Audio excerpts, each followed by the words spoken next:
são só 3 capítulos. Não é tão longa quanto o Tiago.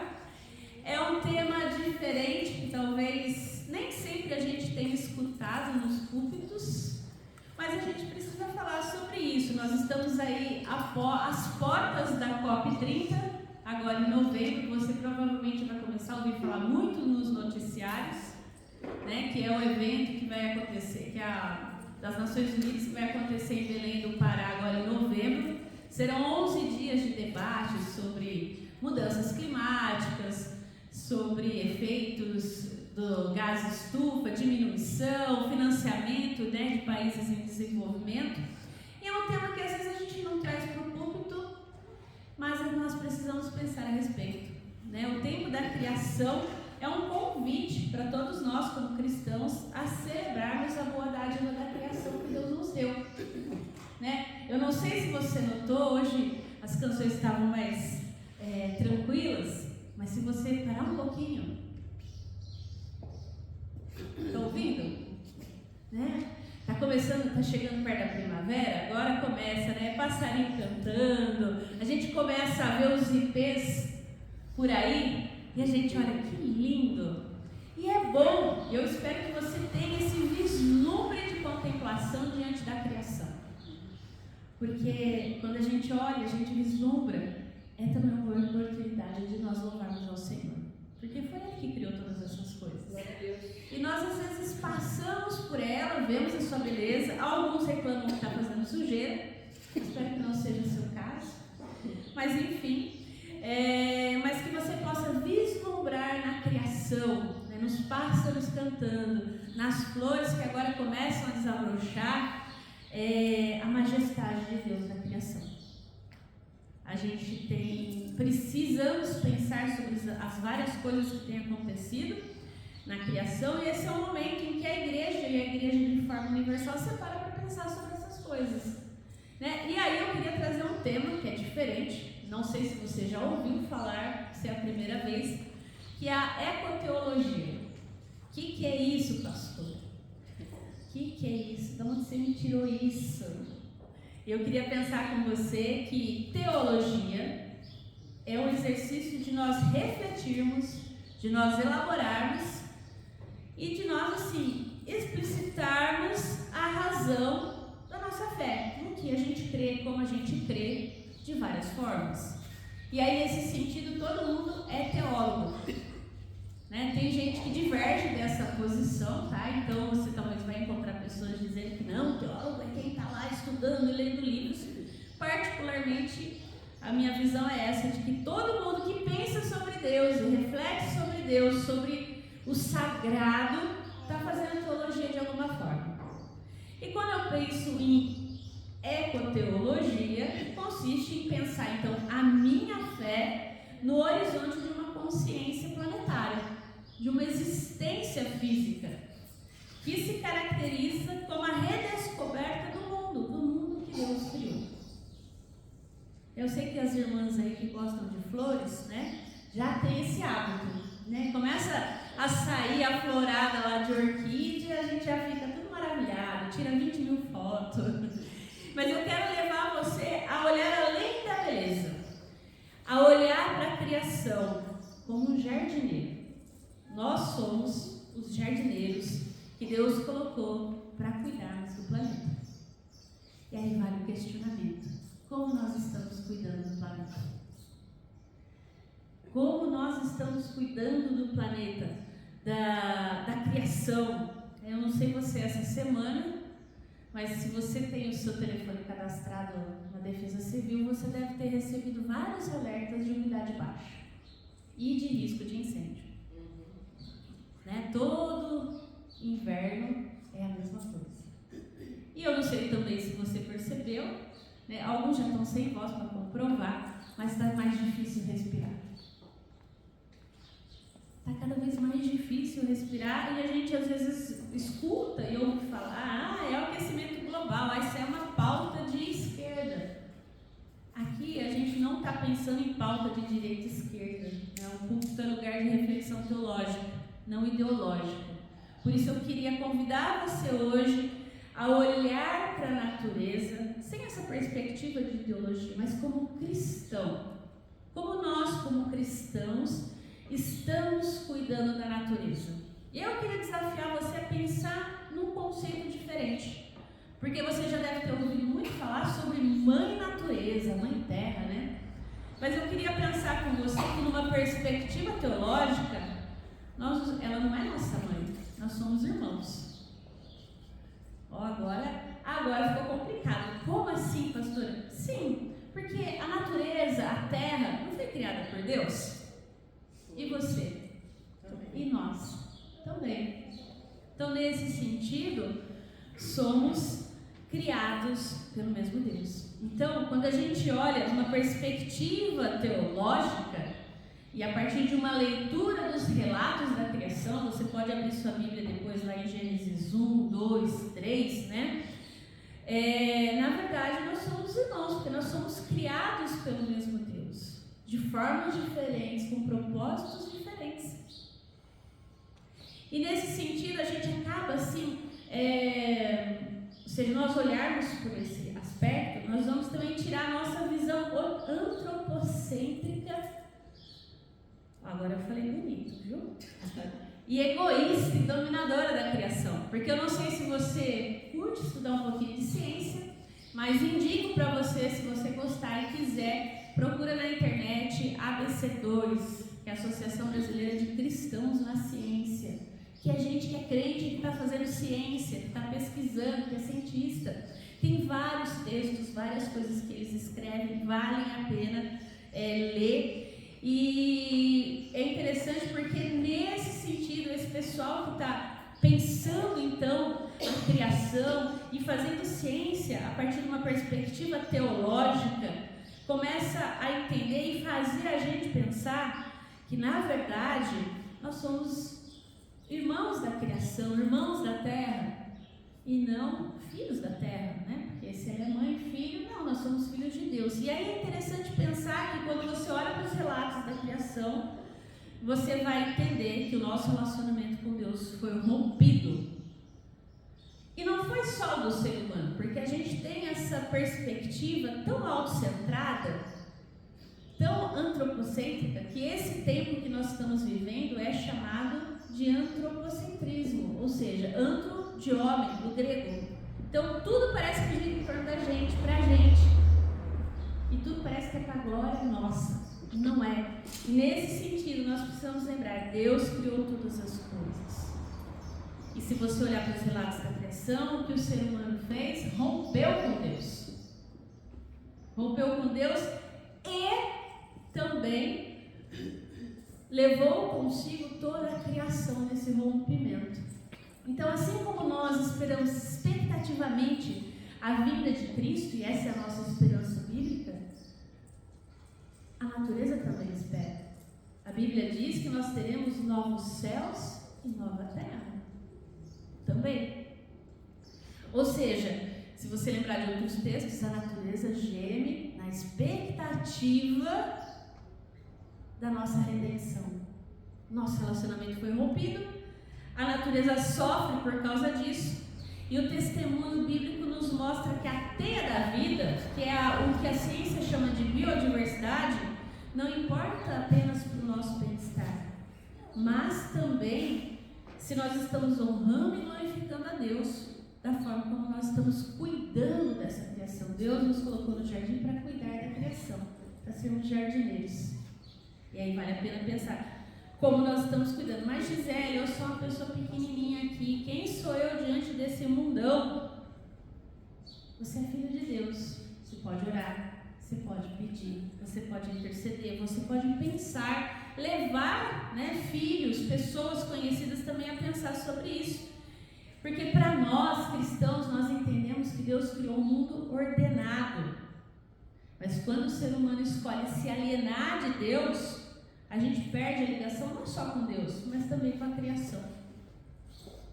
O pecado, ele rompe todas as estruturas e nos leva à autodestruição. Nós terminamos agora há pouco a carta de Tiago, nós falamos sobre a vida, sobre a igreja, e nós vimos o resultado do pecado nas vidas.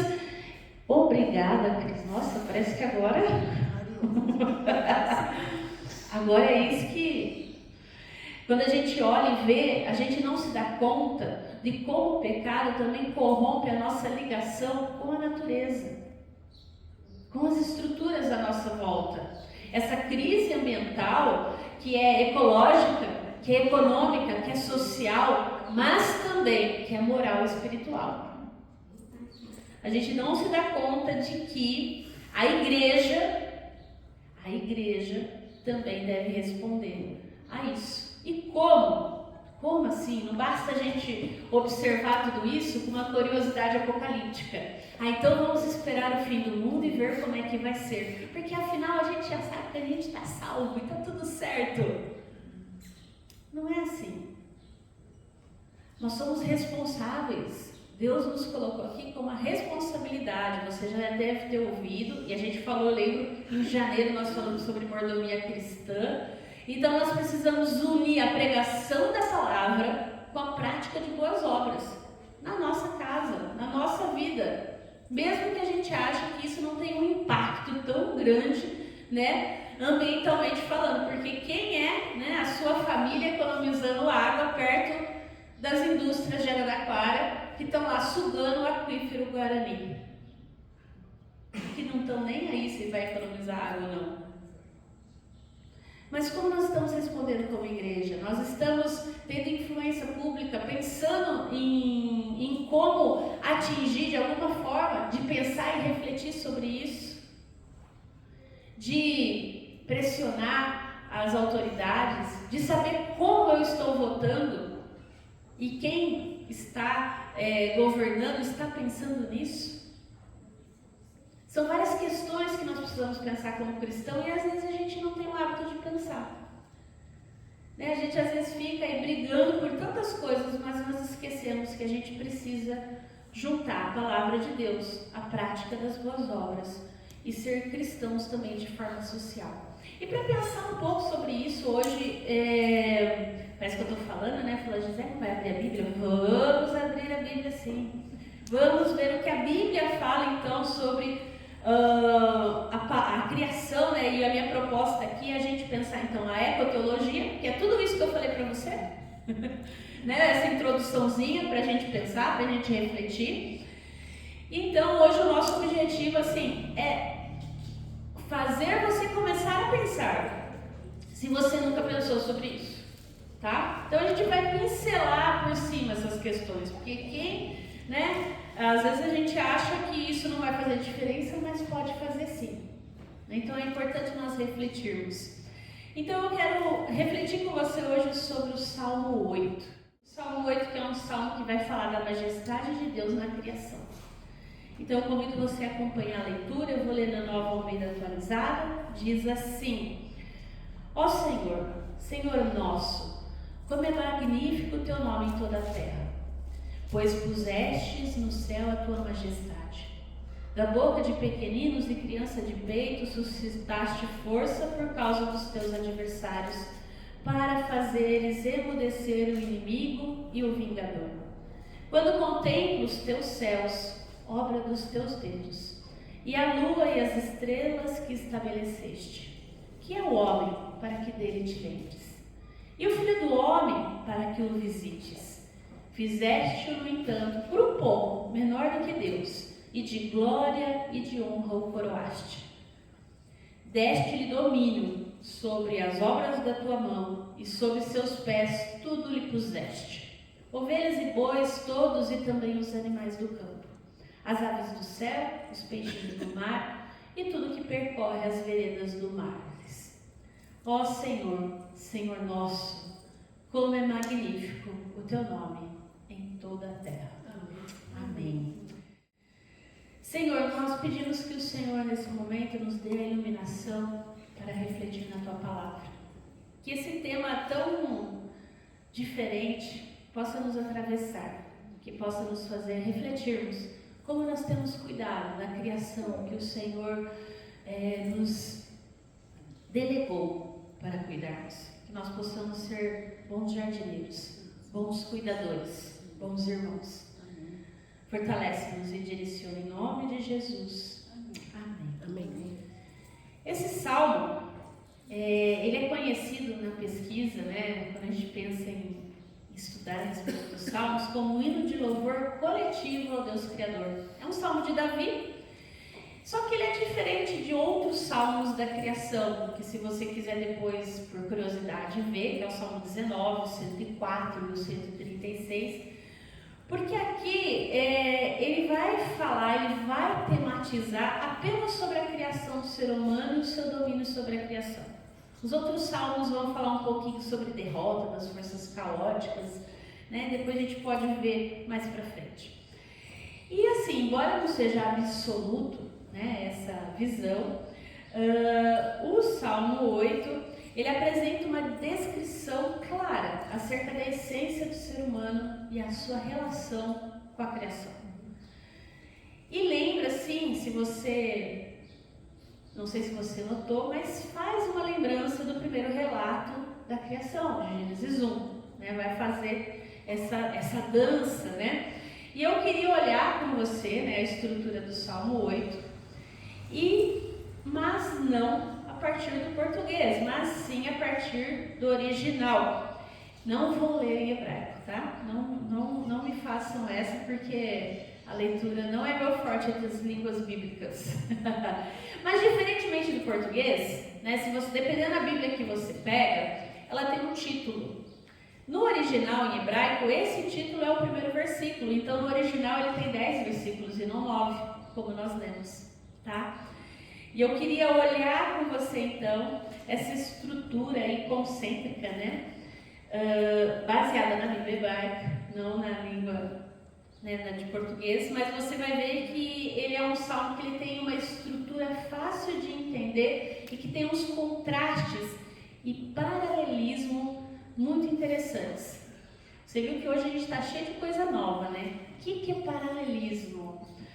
Paralelismo é uma estrutura poética, né, que na língua original, né, vai repetindo as ideias. Então elas são ideias paralelas, né? Então pensa assim, nesse sentido. Então ele expressa a humanidade de identidade e também aí de natureza, dá ritmo, dá ênfase e aprofunda o significado, como? Repetindo a ideia. Né? O hebraico ele tem muito disso, é um pouco diferente do português, mas a gente vai ver aí que se você olhar, então você vai ver o quê? Que existe uma moldura desse salmo, e a moldura ela se repete, tanto no primeiro versículo quanto no 10. Olha aí, ó, verso 2, o A e o B, glória e majestade ao nome do Senhor, e lá embaixo no 10, glória e majestade ao nome do Senhor. Essa é a moldura do nosso salmo. E nessa moldura a gente identifica a glória e majestade do nome do Senhor, que se revela sobre toda a terra. Foi Ele quem criou. E essa dupla afirmação aqui do salmista é uma confissão de fé coletiva que Davi faz em nome da comunidade. Senhor nosso. E esse termo poderia também ser traduzido como soberano, aquele que criou todas as coisas. E talvez você já tenha visto, né, soberano, soberania, fazendo referência aos reis, mas aqui é Davi que diz, sendo rei, que não é ele soberano, mas o Criador de todas as coisas. É ele quem sabe todas as coisas. Então ele expressa que a grandeza e a majestade de Deus também como uma característica que identifica o Criador como rei, que vai aparecer em outros salmos também. Então fica evidente aqui que Deus, o Deus de Israel, não é nenhum tipo de divindade apenas nacional. É o Deus de Israel no sentido assim, o meu Deus da minha tribo. Não, é a ideia que qual que é? Deus é o Senhor de toda a terra, de toda a criação. Queira você ou não, porque às vezes a gente tem aquela coisa de, o meu Deus, né? De deixar meio particular, e não que Deus não seja particular, porque Ele nos conhece pelo nome, Ele trata da nossa causa de forma particular, mas é importante nós pensarmos que aqui qual é a ideia do salmista, e que a gente não pode esquecer,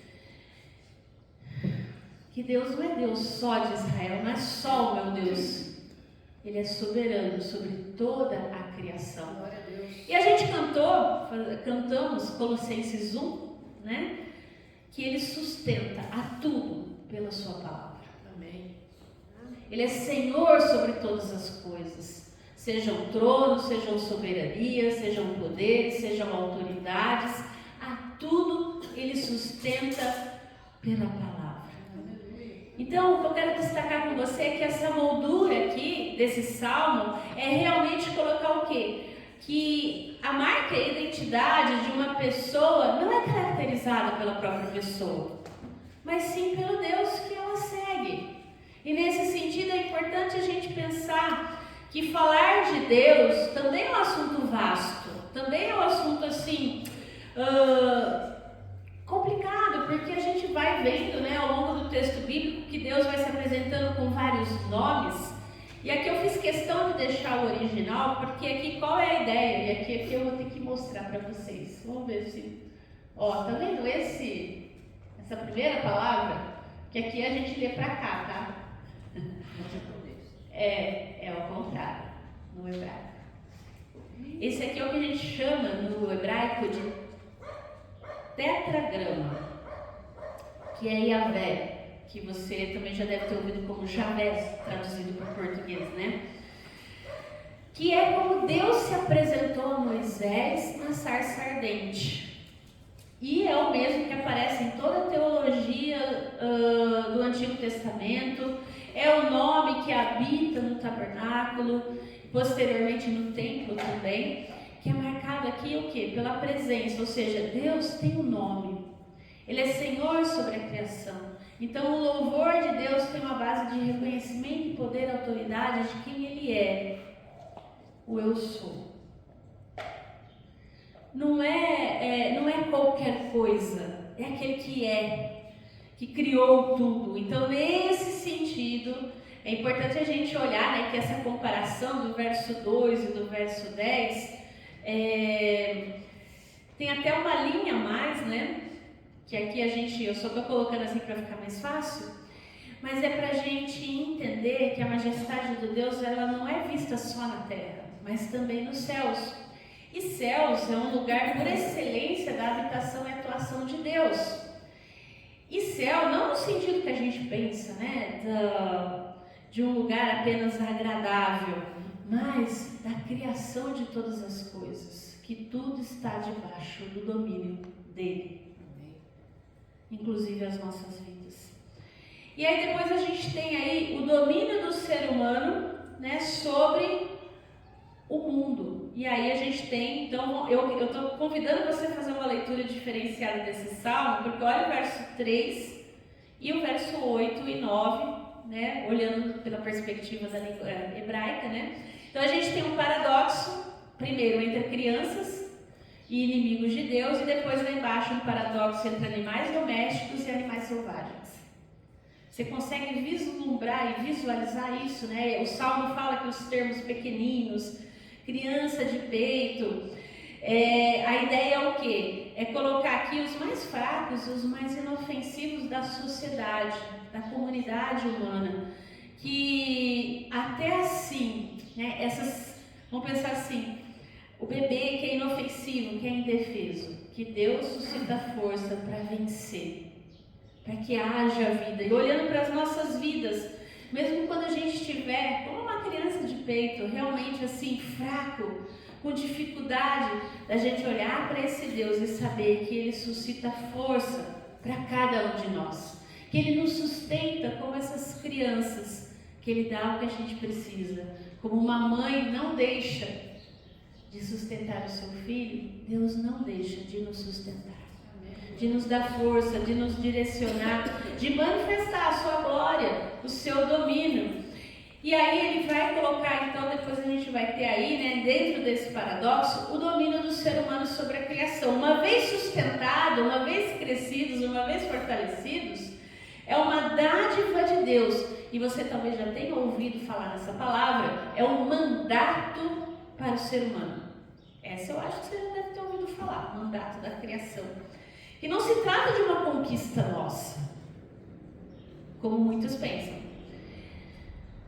mas que esse domínio do ser humano, a partir de uma teologia então centrada em Deus, é o quê? É que nós estamos na condição de servos. E na condição de servos nós prestaremos conta de tudo aquilo que Deus nos delegou. Da nossa família, da nossa casa, do nosso trabalho, das coisas que estão debaixo do seu domínio. Daquilo que Deus te deu para cuidar. E também da criação que Ele deu para nós cuidarmos. Porque às vezes a gente pensa, eu estou falando aqui de ecologia e tal, você pensa num sistema mais grande, né? Num campo, você está falando de céu, mas olha para a sua vida, para o seu mundo, para o seu pequeno universo. E quantas coisas que são vida dentro dele e que Deus delegou para você cuidar. Sim, eu estou falando do seu pet.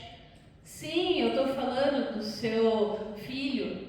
Sim, eu estou falando daquela planta que não vê água faz tempo. Esses dias eu vi um vídeo na internet, como é que é? A orquídea mais linda, a moça chega e fala: quer ir para casa morrer lá?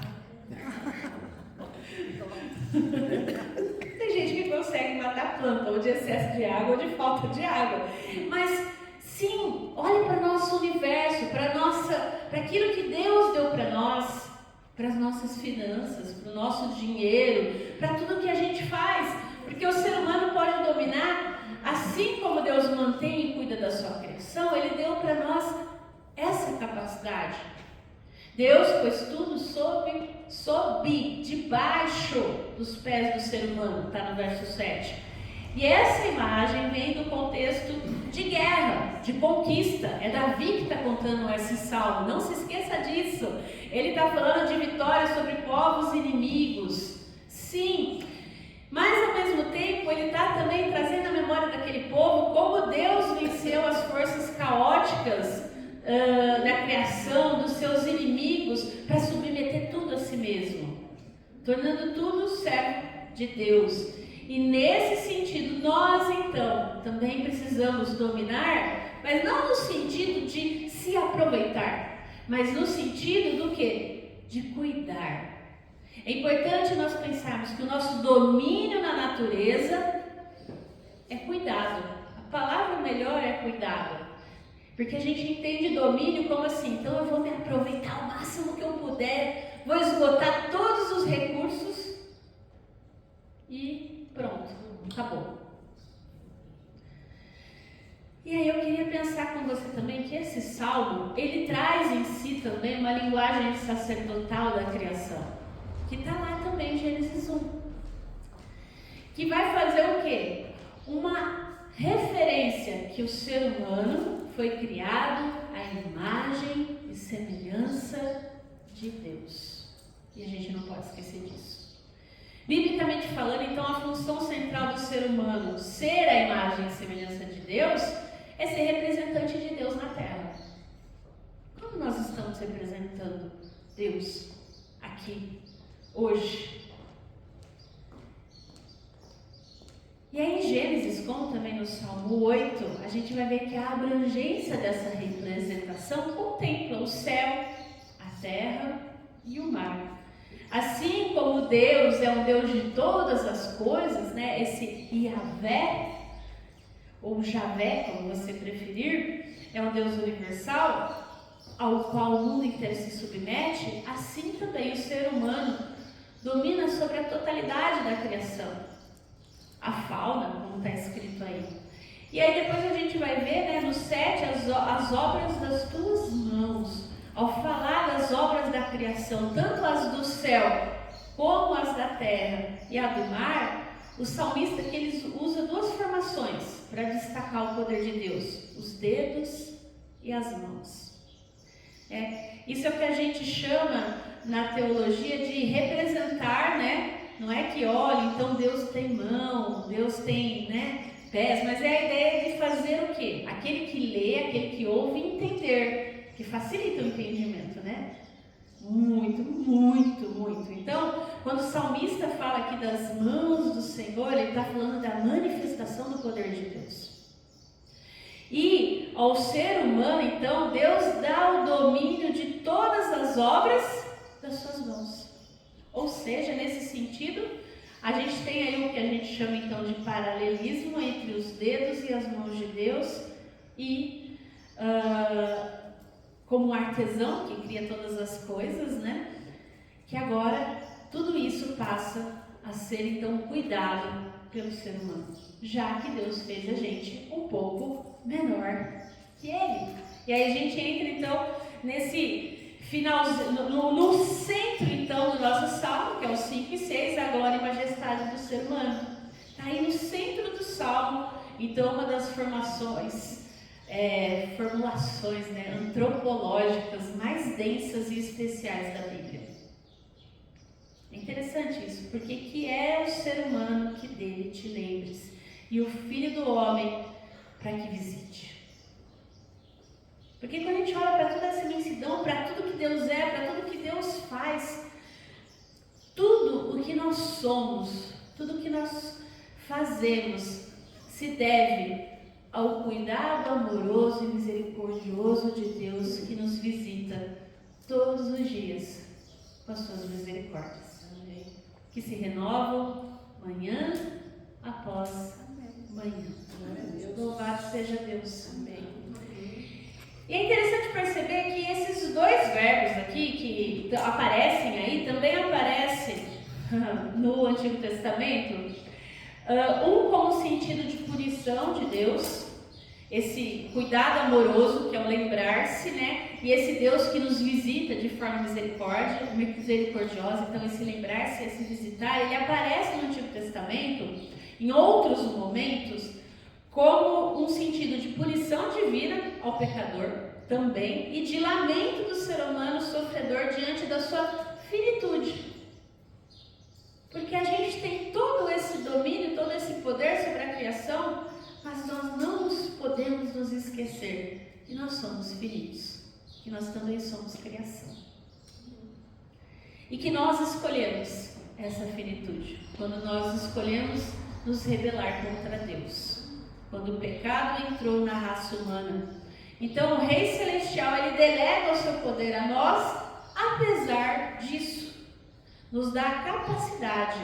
E eu queria pensar então, assim, essa ideia aí, né, que o Salmo traz pra gente, do ser humano digno, né, de realeza em algum sentido. Não se trata de divinizar o ser humano, como alguns podem pensar, né?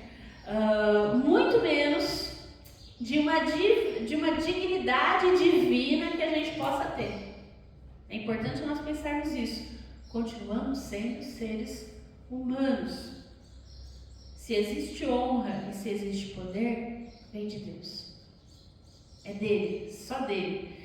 E esse permanece, então, em todo o salmo, sendo sujeito de todas as nações. Então a glória de Deus se manifesta não apenas nos céus, mas também na nossa vida. Precisa, tudo que o ser humano ele é por causa de Deus, para a honra e glória de Deus. A gente não pode se esquecer disso. Apesar de muitas vezes a gente achar que eu sou bom, nossa, eu faço isso legal, a gente não pode esquecer que qualquer bem que nós possamos fazer procede de Deus, vem do Senhor. Então a glória, a majestade de tudo quanto a gente fizer vem daquele que nos criou. E eu queria pensar com você que no Novo Testamento esse salmo ele é aplicado de forma messiânica. Se você olhar lá em Hebreus 2, de 5 a 9, vai citar várias partes desse salmo, porque a expressão filho do homem, que está aí no verso 5, vai ser usada para quem? Para Jesus Cristo.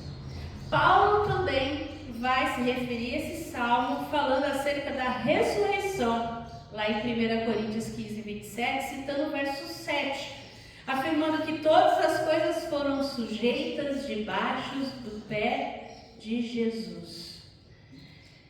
Jesus, ele é apresentado como ser humano num sentido completo. Por quê? Porque Jesus Cristo cumpre nele mesmo o propósito de Deus para todo ser humano. Nós temos um pecado que nos lembra que nós somos finitos. Jesus como criação, Filho de Deus, né? Gerado, mas não criado. Não se esqueça do nosso oh Deus, fugiu agora. Credo, obrigada. Credo apostólico que fala, né? Jesus gerado, mas não criado. Ele não é criação de Deus como nós, mas sendo gerado como ser humano no ventre de Maria, carrega as características de como nós deveríamos ser. Então, todas as vezes que nós expressamos que Jesus Cristo é o nosso Senhor e Salvador, nós temos a referência de ser humano nele, de criação, de pessoa humana nele. E a partir dessa realidade, então, Jesus é apresentado como ser humano no sentido completo. E a partir disso que a gente viu, e desse salmo, eu queria fazer algumas aplicações daquilo que a gente está falando aqui. O Salmo 8, ele fala da glória do nome do Senhor e da nossa posição no contexto da criação. Jesus Cristo é o verdadeiro ser humano, coroado por Deus e que exerce domínio no mundo e na criação a partir da sua obra redentora e da sua exaltação e do seu senhorio. Não podemos nos esquecer disso. Tudo está sujeito debaixo dos seus pés, porque ele venceu a morte. Ele venceu o pecado, ele venceu o diabo. E nesse sentido ele foi exaltado, está sentado à direita de Deus Pai do Todo-Poderoso, de onde há de vir a julgar os vivos e os mortos. Relembrando o outro pedaço do nosso credo. Diante de Jesus, todo joelho se dobrará. Então, o seu senhorio é cósmico. Não é só sobre a minha vida, sobre a sua vida. É sobre todas as coisas. Ele é Senhor sobre a criação. Ele reina no céu, na terra, embaixo dela. E aí, somente partindo então dessa visão correta da natureza, da posição de Deus e da nossa posição, é que a gente precisa então pensar a teologia. Não é uma questão de ideologia, é uma questão de identidade, de sermos filhos de Deus. E a pergunta sobre o ser humano começa em Deus e termina em Deus. E nesse sentido, somente a partir então de uma visão correta de Deus, a gente pode perceber a beleza da criação como uma manifestação da sua bondade e do seu poder. Desse modo, a gente adquire uma ótica correta para enxergar a vida, para a gente enxergar as coisas de uma forma coerente com a nossa fé. Nós cultivamos a partir disso a sensibilidade para que Deus permita que a gente enxergue a sua glória, sejam nas pequenas coisas, nas flores, ou sejam nas grandes coisas criadas, porque tem coisa que às vezes até nos assusta, né? Na hora que você vê aquela nuvem de tempestade se formando, mas que é belo, que é bonito, que deixa a gente com aquele uau, nossa, é devastador, mas ao mesmo tempo é lindo. Né? Quando você se coloca diante do mar, por exemplo, quando está mar bravo mesmo, né? Quando a gente tem oportunidade de ir e está de ressaca, você olha e fala, nossa. Quando você está diante, né? Não precisa ir muito longe, quando a gente olha para a natureza, e aí vamos pensar em uma forma de maltratar a natureza, que a gente faz tanto, né? A gente canaliza o rio, aí depois o que acontece? Quando chove muito, o rio transborda. E aí a gente fica assustado, né? E é muito rápido. Uma vez, o Bruno e eu, nós estávamos em São Paulo, quando eu estudava lá, fazia faculdade, a gente estava sentado, assim, mas começou a chover, de repente a gente olhou, já começou a subir a água. Vamos sair daqui. Porque a gente vê no jornal e fala, mas por que a pessoa não saiu? É tão rápido, é tão devastador, que não dá tempo. É uma forma da gente corromper a natureza de Deus, mas que mostra o quê? A grandeza da criação.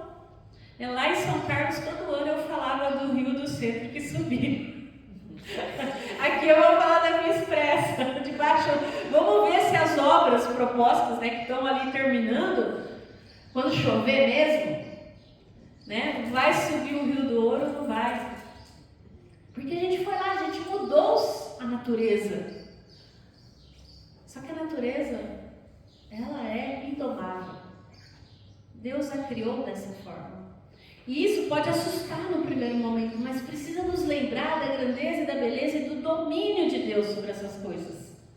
E que Deus nos deu a capacidade, sim, para administrar, de repente tornar um rio viável do outro lado, mas a gente precisa lembrar de tudo isso também, olhando que o modelo para nós é a perfeição, e que em Cristo nós precisamos olhar para essas coisas e pensar em novas possibilidades. E eu queria pensar com você que a nossa nova humanidade em Jesus Cristo é também demonstrada na forma como nós lidamos com a criação. Seja ela na minha casa, nas minhas pequenas coisas, seja ela de forma mais abrangente, no meu bairro, na minha cidade, no meu país, no planeta em que a gente vive. Quais são as discussões? De que forma a gente pode realmente participar delas? Ou talvez a gente não possa, mas você pode orar por elas. Você pode orar para que haja justiça social, porque a gente sabe que muito dessas coisas que acontecem hoje, dessas mudanças climáticas, diz respeito também à forma como a gente gere a nossa sociedade. E como nós estamos gerindo tudo isso? Que Deus nos dê sabedoria, que Deus nos dê a fortaleza para entender essas coisas. E a partir de tudo isso que a gente pensou aqui hoje, eu espero que você possa começar a pensar que o estudo do equilíbrio das coisas da natureza não é divorciado da teologia bíblica, de como a gente entende. Então essa questão ecológica que a gente tem é, antes de tudo, também uma questão teológica. Como novas criaturas, nós estamos vivendo a nossa vida a partir da salvação que nós temos em Cristo Jesus. Essa nova humanidade que a gente tem em Cristo, essa nova criatura que nós somos, realmente ela é demonstrada como a gente lida com a nossa criação. Seja com o nosso animalzinho, com a nossa plantinha, com a família que a gente tem. Então que a gente possa olhar a partir dessa perspectiva e não ficar preso, a outras perspectivas que nos fazem muitas vezes trabalhar de forma errada, de forma equivocada, porque a gente começa a pensar e trabalhar se esquecendo de quem Deus é, de que Ele é o Criador e que Ele ainda exerce domínio e soberania sobre todas as coisas e que Ele sustenta tudo isso, inclusive a minha vida e a sua vida, pela palavra dEle. Nós possamos não nos esqueçamos disso. Eu quero orar com você. Senhor, nós te damos graças nessa hora, Senhor, pelo teu cuidado. Obrigada porque o Senhor, Pai, tem fortalecido, tem, ó Deus, nos dado sabedoria e entendimento para lidar com as coisas da criação, Senhor. É verdade que muitas vezes, ó Pai, nós vivemos as nossas vidas de forma separada disso. Nós não queremos falar sobre isso, ou muitas vezes nem pensamos sobre isso. Pai, em nome de Jesus, que a gente possa cuidar da criação que o Senhor nos deu, de forma que nós possamos glorificar o seu nome, nas escolhas que nós fazemos, na forma como a gente gere os nossos recursos nas nossas casas, ó Deus, como a gente gere a nossa saúde, como a gente gere a nossa alimentação. Que nós possamos refletir, Senhor, num sistema muito mais holístico, onde a gente olhe todas essas coisas, ó Pai, e que a gente possa glorificar o Teu nome. Nós nos propomos, ó Pai, a nos colocarmos, ó Deus, em trabalho para a Tua obra, e muitas vezes nós pensamos e vamos como tratores, destruindo tudo, sem olhar para a Tua criação, sem pensar nas coisas com zelo, com cuidado. Mas o Senhor nos chamou em Cristo Jesus, o Filho do homem que a tudo sustenta pela Tua palavra, Senhor. Toma os nossos corações, toma as nossas vidas nessa hora, Senhor. Nós colocamos diante de Ti, Senhor, nossos corações. E nessa hora eu clamo a Ti por essa igreja, por esses irmãos que aqui estão, pelas famílias representadas, Senhor. Que o Senhor venha fortalecer aquilo, ó Deus, onde nós estamos nos perdendo, onde nós estamos frágeis. Cuida de nós, Senhor. Olha para a nossa saúde. Muitas vezes, ó Pai, nós nos debilitamos por causa dessa natureza que está sendo mal cuidada. Nos dê a capacidade de pensarmos, de orarmos a Deus. Obrigada porque o Senhor tem cuidado de nós, apesar de nós. Nós te damos graças, a Deus, e pedimos que o Senhor seja sobre cada família aqui. Que o Senhor dê saúde, que o Senhor fortaleça, que o Senhor, ó Pai, possa fortalecer aqueles que estão com problemas financeiros, que o Senhor dê direção para aqueles que estão com problemas de relacionamento. Pedimos, ó Deus, nessa hora, para aqueles que estão, ó Pai, com a saúde mais frágil. Pedimos pela Valerinha, pela Dona Maria José, pelo Roberto, pela Miriam, que o Senhor fortaleça cada um deles. Clamamos a Deus também pela vida da Marina, que o Senhor continue sustentando e fortalecendo ela. Nós te damos graças, ó Deus, pela Celizinha, que fez aniversário essa semana, que o Senhor continue fortalecendo e sustentando a tua casa. Agradecemos, ó Deus, por essa igreja. Louvamos a Ti, Senhor, pelos dízimos, pelas ofertas, ó Pai. Obrigada pelo Teu sustento nessa hora. Nós damos graças a Ti nessa hora, em nome de Jesus. Amém.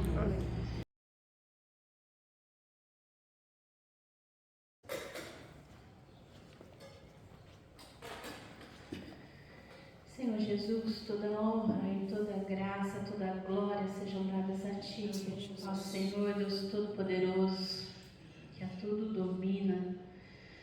Obrigada porque o Senhor é cheio de misericórdia e graça. Obrigada porque enviaste Teu Filho Jesus, nosso Senhor, para sofrer a morte sobre a cruz, para a nossa redenção. Oferecendo, Senhor, de uma vez por todas o sacrifício perfeito e suficiente para o perdão dos nossos pecados e de toda a humanidade, Senhor. Nós te damos graças, ó Pai, ainda porque estando à vésperas de se entregar para a nossa salvação, o Senhor instituiu o sacramento, Senhor, do pão e do vinho, para que a gente possa celebrar a comunhão do seu corpo e do seu sangue. Em memória, ó Pai, do seu sacrifício, nós nos achegamos a essa mesa, Senhor. Obrigada porque a Tua presença nessa hora se faz viva e real no nosso meio. Envia sobre nós, Pai, o Teu Santo Espírito. Santifica, ó Pai, essas ofertas do pão e do vinho, para que a gente possa participar da mesa do Senhor, para que a Tua palavra possa ser cumprida nas nossas vidas e que realmente, ao tomarmos do pão e bebermos do vinho, nós possamos, ó Deus, proclamar a Tua ressurreição e proclamar a Tua salvação até que o Senhor venha. É confiados nessa fé que nós oramos a oração que o Senhor nos ensinou, dizendo: Pai nosso, que estais nos céus, santificado seja o Teu nome. Venha o Teu reino, seja feita a Tua vontade, assim na terra como nos céus. O pão nosso de cada dia nos dai hoje. Perdoa as nossas dívidas, assim como nós perdoamos aos nossos devedores. E não nos deixes cair em tentação, mas livra-nos do mal, pois Teu é o reino, o poder e a glória para sempre. Amém. Porque eu recebi do Senhor o que também vos entreguei, que o Senhor Jesus, na noite que foi traído, tomou o pão, deu graças e partiu, dizendo: Isso é meu corpo, que é dado em favor de vós. Após cear, de semelhante modo, ele tomou o cálice e disse: Esse é o cálice da nova aliança, que eu faço em meu sangue. Fazei isso todas as vezes que comerdes e beberdes em memória de mim. Porque isso é o mistério da nossa fé. A gente não entende, mas é o motivo da nossa esperança.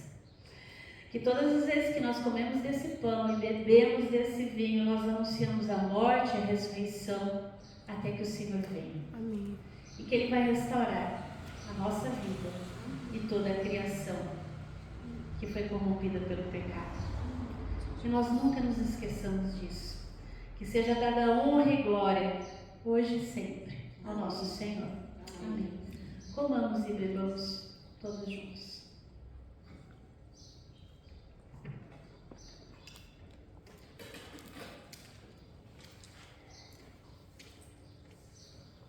Nós te damos graças, Senhor, de todo o coração. Obrigada, Pai, pela comunhão no seu corpo e no seu sangue. Obrigada, Senhor, porque é isso que o sacramento da Eucaristia representa para nós. A Santa Ceia do Senhor nos traz à memória o seu sacrifício. Obrigada pela tua misericórdia. E preserva-nos, ó Deus, em comunhão contigo, com a igreja, que nós possamos, ó Deus, assim perseverarmos nas boas obras que de antemão o Senhor preparou para que andássemos nessa. Obrigada, Pai, pelo teu cuidado. Obrigada pela tua promessa. Nós oramos a Ti agradecidos, Pai, por tudo que o Senhor nos prepara. Por Cristo Jesus, nosso Senhor. Amém. Receba a bênção. Que a graça do nosso Senhor Jesus Cristo, o amor de Deus Pai, a comunhão e as consolações do Espírito Santo sejam sobre você, sobre a sua família e sobre todo o povo de Deus espalhado pela face da terra, hoje e sempre. Amém.